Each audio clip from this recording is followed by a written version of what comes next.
കൃഷ്ണായ വാസുദേവായ ഹരേ പരമാത്മനെ പ്രണതക്ലേശനാശായ ഗോവിന്ദായ നമോ നമഃ.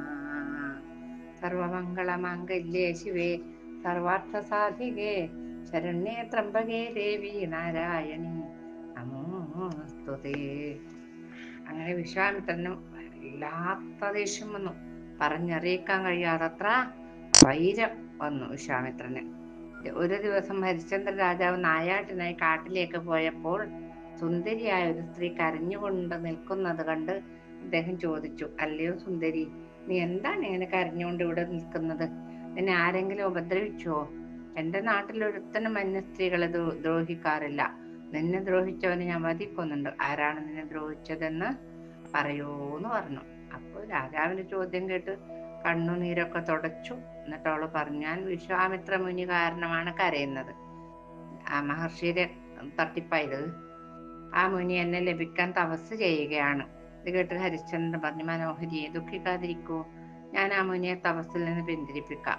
ഇത്രയും പറഞ്ഞ് ഹരിശ്ചന്ദ്ര രാജാവ് വിശ്വാമിത്ര മുനി തപസ് ചെയ്യുന്ന സ്ഥലത്തേക്ക് പോയി.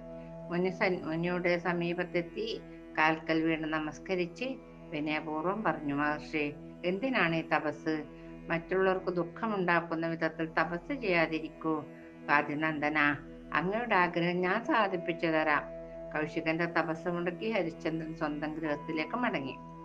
തന്റെ തപസ് മുടക്കിയതിനാലും വസിഷ്ഠനോടുള്ള വാക്കേറ്റത്തെയും ഓർത്ത് കോപം പൂണ്ട വിശ്വാമിത്രൻ, വലിയ ദേഷ്യക്കാരനാണ് വിശ്വാമിത്രൻ, വലിയ ദേഹത്തോടു കൂടി ഒരു അസുരനെ പന്നിയുടെ രൂപത്തിൽ രാജാവിന്റെ ഉദ്യാനത്തിലേക്ക് അയച്ചു.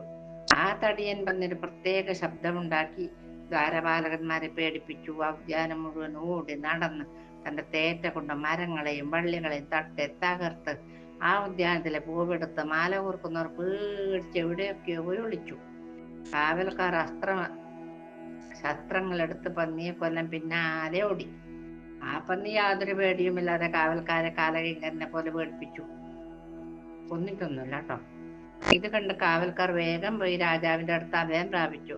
അവർ ഉറക്കെ കരഞ്ഞു പറഞ്ഞു, ഹാ, രക്ഷിക്കണേ രക്ഷിക്കണേന്ന്. ഇത് കേട്ട് രാജാവ് പുറത്തു വന്ന് ചോദിച്ചു, എന്താ, നിങ്ങൾ പേടിച്ച് ഓടിപ്പോന്നതാന്നോ? ദേവനായാലും രാക്ഷസനായാലും ഞാൻ ഉടനെ അവനെ കൊല്ലുന്നുണ്ട്. മാലാകാരന്മാർ പറഞ്ഞു, ദേവന്മാരാണോ ദൈത്യന്മാരാണോ എന്നൊന്നും ഞങ്ങൾക്കറിയില്ല. അവനൊരു പന്നിയുടെ രൂപത്തിലാണ് വന്നിട്ടുള്ളത്. ഉദ്യാനത്തിലെ പിച്ചിച്ചെടികളും മനോഹരമായ വള്ളികളും തകർക്കുകയാണ് അവൻ. ഞങ്ങൾ പലതരത്തിൽ അവനോട് ഏറ്റുമുട്ടിയെങ്കിലും പിന്നെയും മുന്നോട്ടാഞ്ഞു വരികയാണവൻ. അവരുടെ വാക്കേട്ട് രാജാവ് ക്രോധത്തോടുകൂടി തന്റെ അശ്വത്തിൽ കയറി ഉദ്യാനത്തിലേക്ക് വേഗം എത്തി. അവിടെ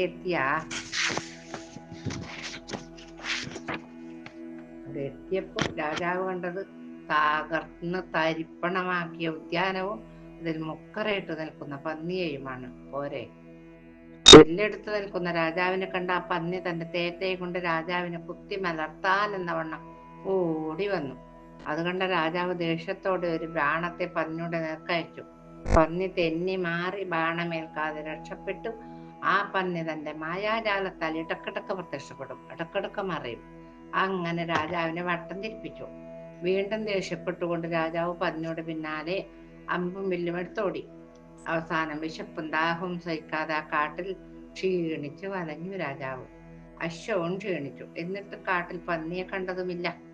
വഴിയറിയാതെ കഷ്ടപ്പെടുകയും ചെയ്തു. ഇതിപ്പോ സാധാരണ പന്നിയല്ലല്ലോ, ആ മഹർഷിയുടെ മായാപന്നിയാണ്. ഇനി എങ്ങോട്ട് പോകണമെന്ന് നിശ്ചയമില്ലാതെ നാലുപാടും നോക്കിയപ്പോൾ തെളിനീരൊഴുകുന്ന അരുവി കാണാനിടയായി. രാജാവ് അതിൽ ഇറങ്ങി തന്റെ കുതിരയുടെ ദാഹം തീർത്തു. താനും കുറച്ച് വെള്ളം കുടിച്ച് ദാഹം തീർത്തു.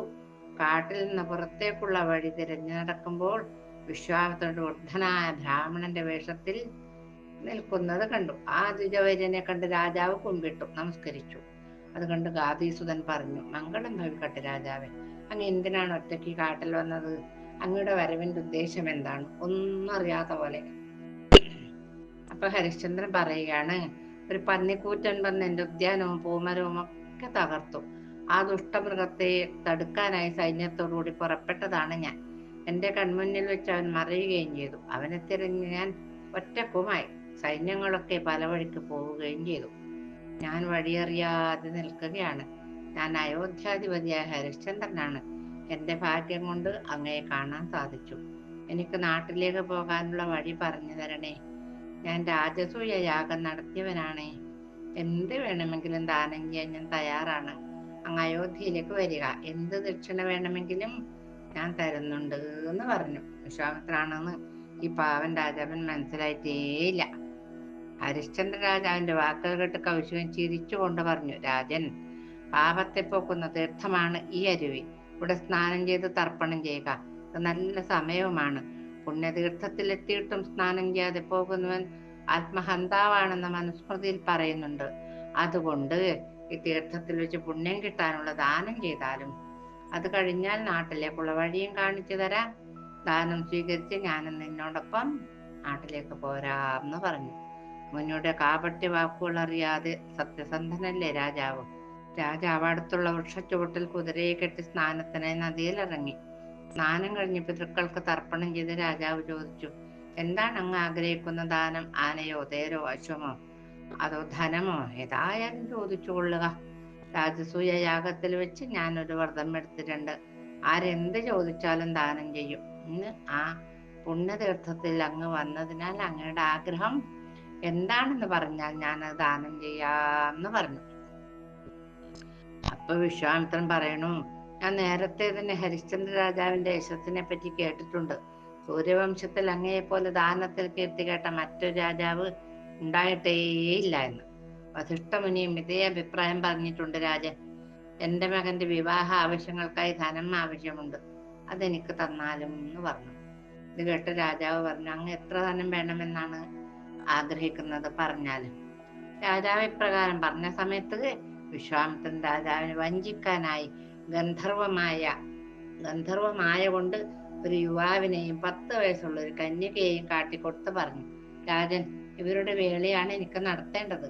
ബ്രാഹ്മണന്മാരുടെ സന്തതികളുടെ വിവാഹം നടത്തി കൊടുക്കുകയാണെങ്കിൽ രാജസൂയ യാഗം കഴിച്ചു കിട്ടുന്നതിനേക്കാളും എത്രയോ ഇരട്ടി പുണ്യം കിട്ടും. മുനിയുടെ വാക്കിൽ ഭ്രമിച്ച് രാജാവ് എന്താണ് വേണ്ടതെന്ന് വെച്ചാൽ ചെയ്യാമെന്ന് പറഞ്ഞു. രാജാവിന് നാട്ടിലേക്കുള്ള വഴിയും പറഞ്ഞു കൊടുത്തു. മുനി തന്റെ ആശ്രമത്തിലേക്കും പോയി. രാജാവ് തന്റെ കൊട്ടാരത്തിലേക്കും യാത്രയായി. വേളി കഴിഞ്ഞ് അഗ്നിഹോത്ര മധ്യത്തിൽ രാജാവിന്റെ സമീപത്തെത്തി മുനി പറഞ്ഞു, രാജൻ, എനിക്ക് ആവശ്യമായ ധനം തന്നാലും. എന്ത് മഹർഷിയാണിപ്പോ ഇതെല്ലാം? രാജാവ് ചോദിച്ചു, ബ്രാഹ്മണൻ, എനിക്ക് എത്ര ധനമാണ് ആവശ്യം? യശസ്സാണ് എനിക്ക് വേണ്ടത്. ധനമുണ്ടായിട്ടും പരലോക സുഖത്തിനായി യശസ് നേടുന്നില്ലെങ്കിൽ അവന്റെ ജീവിതം വ്യർത്ഥം തന്നെയാണ്. വിശ്വാമിത്രൻ പറഞ്ഞു, വരനു വേണ്ടി ആന, അശ്വം, രഥം, സൈന്യം തുടങ്ങിയവയോടുകൂടി ഈ രാജ്യം ഈ ശുദ്ധമായ വേദിയിൽ വെച്ച് ദാനം ചെയ്യുക.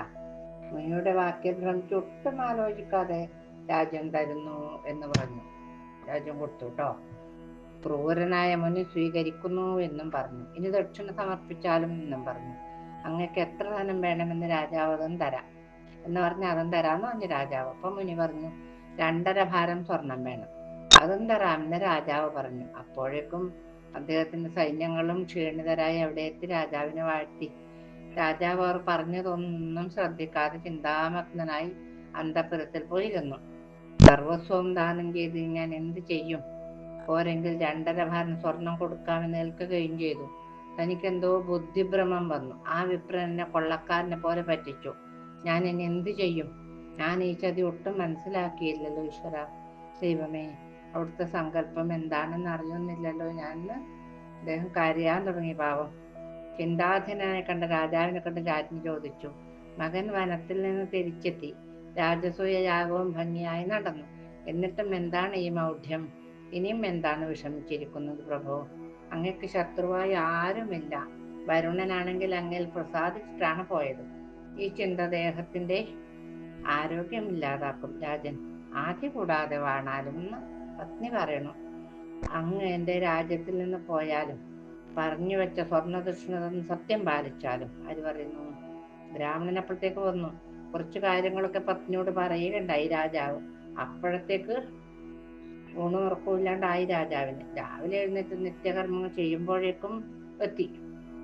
എന്നിട്ട് വിപ്രനെ നമസ്കരിച്ചു. സർവസ്വവും അപഹരിച്ച ബ്രാഹ്മണൻ പറയുകയാണ്, എന്റെ രാജ്യത്തിൽ നിന്ന് പോയാലും പറഞ്ഞു വെച്ച സ്വർണ്ണ ദക്ഷിണ എനിക്ക് തന്നിട്ട് സത്യം പാലിക്കണം. രാജാവ് പറഞ്ഞു, എന്റെ സർവസ്വവും രാജ്യവും അങ്ങേക്ക് ദാനം നൽകി കഴിഞ്ഞില്ലേ, പിന്നെ ഇനി എവിടുന്നാണ് എനിക്ക് സ്വർണം? എങ്ങനെ ഞാൻ ചെയ്യും? നല്ല കാലം വന്ന് ധനം ലഭിച്ചാൽ ഞാൻ അങ്ങോട്ട് ദക്ഷിണ തന്നു തീർത്തോളാം എന്ന് പറഞ്ഞു. അതിനുശേഷം തന്റെ പത്നിയായ മാധവിയോട് പറഞ്ഞു പൊട്ടപ്പേര്, ഞാൻ എൻ്റെ സർവസ്വവും ഈ വിപ്രന് ദാനം ചെയ്തു. ഇനി ബാക്കിയുള്ളത് നമ്മുടെ 3 ദേഹം മാത്രമാണ്. മാധവി അല്ലാട്ടോ, ചന്ദ്രമതിയാണ്. വേറെ ഒന്നും ബാക്കിയില്ല. ഞാനിത് അയോധ്യ വിട്ടു പോകുന്നു. സമ്പന്നമായ ഈ രാജ്യം ഇനി വിപ്രനെടുക്കത്ത്, ഞാൻ പോവുകയാണെന്ന് പറഞ്ഞു. ഇപ്രകാരം പറഞ്ഞ് ബ്രാഹ്മണനെ നമസ്കരിച്ച് ധാർമ്മികനായ ഹരിശ്ചന്ദ്രൻ വീട് വിട്ടിറങ്ങി. രാജാവ് പോകുന്നത് കണ്ടപ്പോൾ പത്നിയും മകനും അദ്ദേഹത്തെ അനുഗമിച്ചു. രാജാവില്ലാത്ത രാജ്യത്ത് എങ്ങനെ നിൽക്കല്? രാജാവിന്റെ നിസ്സഹായ അവസ്ഥ കണ്ട് അയോധ്യവാസികൾ ദുഃഖാർത്ഥരായി കരയാൻ തുടങ്ങി. അവർ പറഞ്ഞു, രാജൻ, അങ്ങേക്ക് ഈ ദുരവസ്ഥ വരാൻ തക്കോണം എന്ത് തെറ്റാണ് അങ്ങ് ചെയ്തത്? ശക്തനായ ദുർവിധി അങ്ങയെ ചതിച്ചുവോ? ദുഷ്ടനായ ബ്രാഹ്മണനെ അയോധ്യവാസികൾ വെറുത്തു. കൊട്ടാരം വിട്ടിറങ്ങുന്ന രാജാവിനോട് ദാസിസുതൻ പിന്നാലെ ചെന്ന് ക്രൂരമായ വാക്കുകൾ പറയാൻ തുടങ്ങി. ഹേ നരാധിപ, ദക്ഷിണയായി തരാമെന്ന് പറഞ്ഞ് സ്വർണം തന്നിട്ട് പോയാലും അങ്ങ് തരുന്നില്ലെന്ന് പറഞ്ഞാൽ ഞാൻ അതിനെ ഉപേക്ഷിക്കാം. ആഗ്രഹമുണ്ടെങ്കിൽ രാജ്യം ഏറ്റുവാങ്ങിക്കൊള്ളൂ, അല്ലെങ്കിൽ വാക്ക് പറഞ്ഞ മാതിരി ദക്ഷിണ സ്വർണവും കൂടി തന്നിട്ട് പോവുക. പ്രകാരം പറഞ്ഞ കൗശികനെ തൊഴുത് നമസ്കരിച്ച് കൈകൂപ്പി ദീനനായി രാജാവ് പറയുകയാണ്, പാപം. ഇത് പറയുന്നു, മഹർഷി, ഞാൻ സത്യം ചെയ്യുന്നു, ഞാൻ തരാമെന്നേറ്റ ധനം തരാതെ ഞാൻ ഊണ് കഴിക്കില്ല. സൂര്യവംശത്തിൽ പിറന്ന് രാജസൂയ യാഗം ചെയ്ത് ധാരാളം ദാനങ്ങൾ ചെയ്ത് ഞാൻ അങ്ങേക്ക് ദാനമായി തന്ന ദ്രവ്യങ്ങളും മറ്റും തിരിച്ചെടുക്കുകയോ? അതൊരിക്കലുമില്ല ബ്രാഹ്മണ. ഞാൻ എന്തായാലും അങ്ങയുടെ കടം വീട്ടുന്നുണ്ട്. കുറച്ചു കാലം കൂടി കാത്തിരിക്കണേ എന്ന് പറഞ്ഞു. രാജൻ, സർവസ്വവും ദാനം ചെയ്ത് അങ്ങേക്ക് ഇനി എവിടെ നിന്നാണ് ധനം ലഭിക്കുക? ധനം നേടുവാനുള്ള അങ്ങയുടെ ആശ വ്യർത്ഥമാണ്. അതുകൊണ്ട് ദാനം ചെയ്യാൻ സാധ്യമല്ല എന്ന് പറഞ്ഞാലും ഞാൻ എൻ്റെ അത്യാഗ്രഹം ഉപേക്ഷിച്ച് പോയിക്കൊള്ളാം. അത്യാഗ്രഹമാണെന്ന് തനിക്ക് തന്നെ തീർച്ചയുണ്ട്. കൗശികന്റെ വാക്കുകൾ കേട്ട് രാജാവ് പറഞ്ഞു, വിപ്രദേവ, ഞങ്ങൾക്ക് ഞങ്ങളുടെ ദേഹം സ്വന്തമായുണ്ട്. അത് വിറ്റോ പണയം വെച്ചോ അങ്ങയുടെ കടം ഞാൻ വീട്ടുന്നുണ്ട്. കാശി രാജ്യത്ത് അതിനു പറ്റിയ ധനാഢ്യരുണ്ടാവും. അവർക്ക് ഭൃത്യന്മാരായി ഞങ്ങൾ ജീവിച്ചു കൊള്ളാം. ഈ 3 ദേഹവും വിറ്റ് അങ്ങ് പറഞ്ഞ സ്വർണം ഞാൻ തരും. പ്രകാരം പറഞ്ഞ് രാജാവും കുടുംബവും ശിവപാർവതിമാർ വാഴുന്ന കാശി രാജ്യത്തേക്ക് പോയി.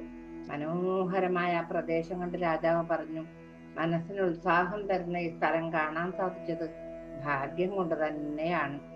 രാജാവ് ഗംഗയിലിറങ്ങി പിതൃതർപ്പണം ചെയ്ത് കാശി വിശ്വനാഥനെ പൂജിച്ച് ഓരോ കാഴ്ചകൾ കണ്ട് വാരാണസിയിൽ പ്രവേശിച്ചു. ഈ രാജ്യം മനുഷ്യരെ കൊണ്ടുണ്ടാക്കാൻ സാധ്യമല്ല. ഇതിന്റെ നാഥൻ മഹാദേവൻ തന്നെയാണ്.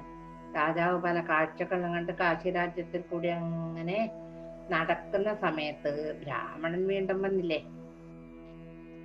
രാജാവ് ഉടനെ നമസ്കരിച്ച് വിനയാനിതനായി പറഞ്ഞു, ഞാനും എൻ്റെ മകനും പത്നിയും അങ്ങക്ക് അധീനനാണ്. ഇനി എന്താണ് വേണ്ടതെന്ന് പറഞ്ഞാലും. പാവപ്പ. ഇപ്പം വിശ്വാമിത്രൻ പറയുകയാണ്, സത്യം ചെയ്തിട്ട് 1 മാസമായി, അതങ്ങ് ഓർമ്മിക്കുന്നുണ്ടോ? രാജാവ് പറഞ്ഞു, ഇനി പകുതി നാൾ ബാക്കിയുണ്ട്, ക്ഷമിക്കുക. വിശ്വാമിത്രൻ തൽക്കാലം യാത്രയായി. രാജാവ് ചിന്താധീനനായി. ഞാൻ ചെയ്ത സത്യം എങ്ങനെ നിറവേറ്റും? പ്രതിഗ്രഹം യോഗ്യമല്ല, യാചന ഒട്ടും ശരിയല്ല. രാജവൃത്തികൾ 3 വിധത്തിലാണെന്നാണ് ശാസ്ത്രം പറഞ്ഞിരിക്കുന്നത്. 1 ദാനം, 1 അധ്യയനം, 1 യജനം. ദക്ഷിണ സമർപ്പിക്കാതെ ഞാൻ മരിക്കുകയാണെങ്കിൽ നരകഫലം അനുഭവിക്കേണ്ടത് ആയി വരും. തീർച്ചയാണത്. ദുഃഖം കൊണ്ട് ദീനനായി നിൽക്കുന്ന ഭർത്താവിനെ കണ്ട് പത്നി ഗദകണ്ഠയായി പറഞ്ഞു, നാഥ, അങ്ങ് സത്യം പാലിച്ചാലും സത്യം വെടിഞ്ഞ മനുഷ്യനെ ശവത്തെ പോലെ കരുതണം. 100 അശ്വമേധം ചെയ്ത യയാതി രാജാവ് ചെറിയൊരു കള്ളം പറഞ്ഞത് കൊണ്ടല്ലേ സ്വർഗത്തിൽ നിന്ന് പതിച്ചുപോയത്. പ്രിയേ, വംശം നിലനിർത്തുവാൻ നമുക്ക് നമ്മുടെ മകനുണ്ടല്ലോ. എന്താണ് നീ പറയുവാൻ ഉദ്ദേശിക്കുന്നത്? പത്നി പറഞ്ഞു, രാജൻ, പുത്രന് നൽകുകയാണല്ലോ സ്ത്രീയുടെ വൃത്തി. സത്യത്തിന് കളങ്കം തട്ടാതിരിക്കാൻ എന്നെ വിറ്റിട്ടാണെങ്കിലും ബ്രാഹ്മണന് ദക്ഷിണ സമർപ്പിച്ചാലും. പത്നിയുടെ വാക്കുകൾ കേട്ട് രാജാവ് ബോധരഹിതനായി വീണുപോയി. പിന്നീട് ബോധം വന്ന സമയത്ത് പറഞ്ഞു, ശുഭേ, എന്നെ എങ്ങനെയാണ് ഞാൻ വിട്ടുകൊടുക്കുക? പറയാൻ പാടില്ലാത്തതായ വാക്കുകൾ പറയാമോ? സ്വന്തം ഭാര്യയെ വിൽക്കാൻ എനിക്ക് സാധ്യമല്ല എന്ന് പറയുമ്പോഴേക്കും രാജാവ് വീണ്ടും ബോധരഹിതനായി നിലം പതിച്ചു. അതുകൊണ്ട് ദീനയായ രാജ്ഞി പറയുകയാണ്, ദൈവമേ, എന്റെ കൊടിമരം വീണ മാതിരി നിലത്ത് പതിച്ചുവല്ലോ ഈശ്വര. ആരുടെ ദുഷ്കൃതം കൊണ്ടാണ് ഇപ്രകാരം സംഭവിച്ചത്? അനവധി ദാനം ചെയ്ത എന്റെ പ്രിയതമനിതാ ഈ മണ്ണിൽ വീണ് കിടക്കുകയാണ്. ഇന്ദ്രന് സമനായ എന്റെ പതിക്ക് എന്ത് ദുര്യോഗമാണ് സംഭവിച്ചത് ദൈവമേ. അതും പറഞ്ഞ് രാജ്ഞിയും മോഹാലസ്യപ്പെട്ട് നിലത്ത് വീണു. ഈ സമയത്ത് ഒന്നും അറിയാത്ത ആ കൊച്ചു ബാലൻ വിശപ്പ് സഹിക്കാതെ പറയണമേ, അച്ഛാ ചോറ് തരൂ, എനിക്ക് വിശക്കുന്നു എന്ന് പറഞ്ഞ് കരയാൻ തുടങ്ങി. അപ്പോ വിശപ്പ് സഹിക്കാതെ കരഞ്ഞുകൊണ്ടിരിക്കുന്ന മകനെ കണ്ട് ആദിപൂണ്ടിരിക്കുന്ന ഹരിശ്ചന്ദ്രന്റെ മുമ്പിൽ വൃദ്ധാവിഷ്ട ദേഷ്യം എന്ന് പറക്കുന്ന രീതിയിൽ ഇദ്ദേഹം വീണ്ടും വന്നു ദക്ഷിണ വാങ്ങാൻ. അദ്ദേഹത്തിന്റെ കണ്ട ഉടൻ രാജാവ് വീണ്ടും ബോധം കെട്ടുകൊണ്ടു. മുനി വേഗം കുറച്ച് ജലമെടുത്ത് മുഖത്ത് തെളിച്ചു പറഞ്ഞു, രാജൻ വേഗം എഴുന്നേൽക്കുക, എന്നിട്ട് എനിക്ക് ദക്ഷിണ തരുവോ? ദക്ഷിണ നൽകൂ, എന്നിട്ട് സത്യം പാലിക്കൂ. സത്യത്തിലാണ് ഭൂമിയുടെ നിലനിൽപ്പ്. സൂര്യൻ പോലും സത്യത്തിലാണ് വർത്തിക്കുന്നത്. രാഗത്തെക്കാളും സത്യത്തിനാണ് മുൻതൂക്കം. ഇന്ന് അസ്തമിക്കുന്നതിന് മുമ്പ് എന്റെ ദക്ഷിണ തന്നില്ലെങ്കിൽ ഞാൻ ശപിക്കും, ഉറപ്പാണ്. ഇത്രയും പറഞ്ഞ് കൗശികൻ തിരിച്ചുപോയി. ദക്ഷിണധനം കൊടുക്കാൻ പറ്റാത്തോണ്ട് രാജാവിനെ ഋഷിയും വല്ലാതെ ദുഃഖിപ്പിച്ചു.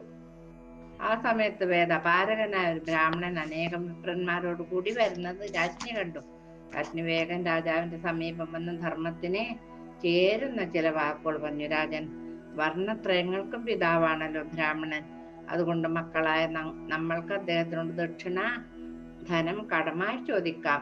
ആരോടെങ്കിലും ചോദിക്കുകയാണെങ്കിൽ അത് ഇദ്ദേഹത്തിനോട് മതി എന്നാണ് എന്റെ അഭിപ്രായം എന്ന് രാജ്ഞി പറഞ്ഞു. രാജാവ് പറഞ്ഞു, പ്രിയതമേ, ക്ഷത്രിയന് കടം വാങ്ങൽ യോഗ്യതയാണോ? വിപ്രന്മാർക്ക് യാചിക്കാം, ക്ഷത്രിയന് യാചന നിഷിദ്ധമാണ്, കൊടുത്തിട്ടേ ശീലമുള്ളൂ. അതുകൊണ്ട് ഒരിക്കലും ക്ഷത്രിയൻ ബ്രാഹ്മണനോട് യാചിക്കരുത്. രാജാവിന്റെ ധർമ്മം ദാനം, അധ്യയനം, യജ്ഞം, ശരണാഗത രക്ഷണം, പ്രജാപരിപാലനം തുടങ്ങിയവയാണ്. യാചിക്കൽ ആലോചിക്കുകയേ വേണ്ട. ദാനം മാത്രമാണ് മനസ്സിലുള്ളത്. വല്ല വിധേനയും ധനം വാങ്ങി ബ്രാഹ്മണന് നൽകും. എന്ത് വിധേന? പ്രഭു, കാലത്തിനനുസൃതമായി നമ്മളും ജീവിക്കണ്ടേ? വിപ്രന്മാർ പരാർത്ഥിശീലരാകുമ്പോൾ നമ്മളും കാലത്തിനൊത്ത് മാറണ്ടേ? ആ വിപ്രൻ നമ്മുടെ ധനവും സൗഖ്യവും കവർന്നെടുത്ത് നമ്മളെ പീഡിപ്പിച്ചില്ലേ? രാജാവ് പറയണു, മൂർച്ചയുള്ള വാളുകൊണ്ട് നാവ് മുറിച്ചാലും തരണേ എന്ന് ഒരു വാക്ക് ഉച്ചരിക്കാൻ എനിക്ക് വയ്യ. മഹാഭാഗേ, പ്രിയതമേ, ക്ഷത്രിയനായി ഞാൻ ഒരിക്കലും യാചിക്കില്ല. തന്റെ ശക്തി കൊണ്ട് ധനം സംഭരിച്ച് ദാനം ചെയ്യും. പത്നി പറഞ്ഞു, അങ്ങക്ക് യാചിക്കാൻ വയ്യെങ്കിൽ വേണ്ട. എന്നെ വിറ്റ് കിട്ടുന്ന പണം കൊണ്ട് ഗുരുദക്ഷിണ ചെയ്താലും എന്നെ ഇന്ദ്രാദിദേവന്മാർ അങ്ങക്ക് തന്നതല്ലേ. അങ്ങനെ ഹരിശ്ചന്ദ്ര രാജാവ് കഷ്ടം കഷ്ടം എന്ന് പറഞ്ഞ് വിലപിക്കാൻ തുടങ്ങി. അത് കണ്ട് പത്നി വീണ്ടും പറഞ്ഞു, പ്രിയതമാ, ഞാൻ പറയുന്ന മാതിരി ചെയ്ത് കടം വീട്ടുക. മുനിശാപത്താൽ ദേഹം ക്ലേശിപ്പിക്കാതിരിക്ക്. ചൂത് കളിക്കുവാനും മദ്യസേവക്കും രാജ്യം വെട്ടിപ്പിടിക്കാനോ ഒന്നും അല്ല എന്നെ വിൽക്കുന്നത്. സത്യം രക്ഷിക്കാനല്ലേ. അങ്ങ് ധൈര്യമായി എന്നെ വിറ്റ് കടത്തിൽ നിന്ന് മുക്തി നേടിയാലും എന്നുള്ള ആ പതിവ്രതയായ ചന്ദ്രമതിയുടെ വാക്കുകളോടുകൂടി ഇന്നത്തെ ഭാഗം ഭഗവത് പാദങ്ങളെ സമർപ്പിച്ചു. നമുക്ക് കായേന വാചാ മനസേന്ദ്രിയർവാ ബുദ്ധ്യാത്മനാ വാ പ്രകൃതി സ്വഭാവാത് കരോമി യദ്ദിൽ സകലം പരസ്മൈ നാരായണായേതി സമർപ്പയാമി.